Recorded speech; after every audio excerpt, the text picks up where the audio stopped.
Need to change an audio file into a different format? VLC Media Player can handle basic audio conversion without needing a separate converter. In this guide, I'll show you how to add your audio, choose an output profile, save the new file, and check the result. Let's get started.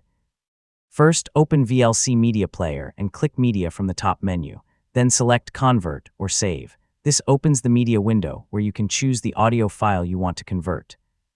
Now click Add and browse to the audio file on your computer. Select the file and click Open. You'll see it appear in the media list. Once it's selected, click Convert or Save to continue. Next, you'll see the Convert window. Open the Profile dropdown and choose an audio conversion profile that matches your needs. For example, you might select an MP3 audio profile when you want a widely supported music file. The available profiles can vary depending on your VLC version. Now set the destination for your converted audio. In the Destination File field, choose where you want to save the new file and enter a file name. Make sure the file name extension matches the format you're converting to, so check that before you start. Once your profile and destination are ready, click Start.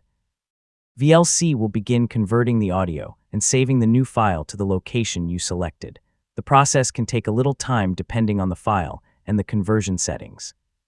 When VLC finishes, open the destination folder and find your new audio file. Play it to make sure the sound is working correctly.